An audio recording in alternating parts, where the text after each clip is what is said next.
All right, Coach Watson, let's dive into the Murray State Racers here for the Saluki Radio preview. And on the year, heading into the year, knew Jacoby Wood was going to be a huge piece of this team.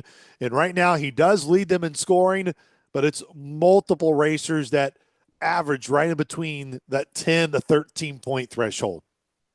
What's really been impressive about Jacoby Wood, he's as good as everyone knew he would be when he moved over from Belmont to, at the time, an interleague move in the OVC, and comes to Murray State, and he's just a guy that I think, at least I think Coach Prohm would say, he pretty much knows what he's getting.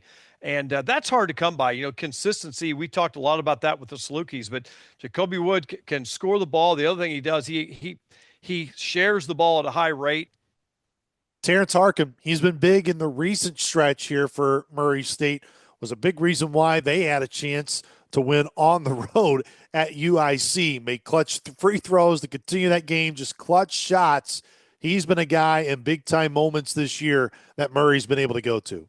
194 shots on the season, 126 from three. Wow, wonder where he's getting his shots from. No doubt a three-point shooter, and Southern will have their hands full with doing something similar like they did with Trey Campbell from Northern Iowa, where it's really important to get him to try to score inside the arc. Southern has had great success with that player. Different player, though, and because Harkham, the ball finds him more so than with Trey Campbell. He dictates the ball so much, but Southern's got to find a way to get him off the line, closing out smart, getting from help side to closeouts early and on time. I would ask you about A.J. Ferguson, but we don't know much about A.J. Ferguson at all. Never heard of the guy.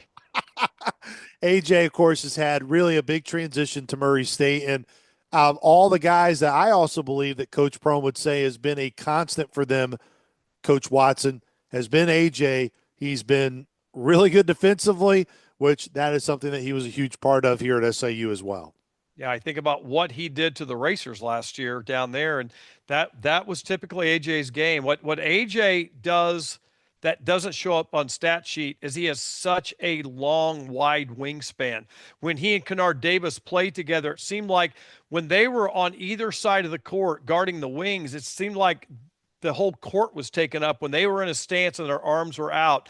He's very long, and he uses his length to be especially effective on all facets of the game. Obviously, on the defensive end, he can guard people because he can get places quicker because he can close out a little shorter with his length to challenge shots, to stop drives, and that's a big advantage.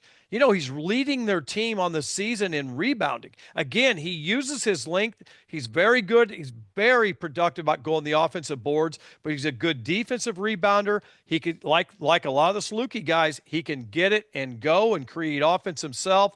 And then he's a very capable shooter, shooting in the 40s from three-point. Coach Watson, adding in, of course, A.J. Ferguson, Kylan Milton has been another great add for Coach Prohm and the Racers. Yeah, Western Kentucky, most recently Western Kentucky, before that Pine Bluff. So he's seen some different landscapes along the way. And a guy that's their second leading scorer. He's aggressive. I haven't seen him a lot, but seen him a little bit where, especially the Illinois State game, he was a guy that was if he gets the ball in his hands at any time, he can go get a bucket. Southern's going to have their hands full with matching his physicality on the dribble without letting them get to the free throw line. That does it for our Saluki Radio preview of the rivalry game Wednesday night inside Banterra Center. I want to remind Saluki fans, you have that Polar Vortex ticket sale going on right now. You can get a ticket for as low as what the temperature was here in Carbondale. So be sure to get a ticket. It's going to be an electric atmosphere. It's Ag Night. It's going to be a lot of fun inside Banterra. And you mix it in with two teams that are really anxious to get a win and for Southern to try to get 4 Valley wins in a row.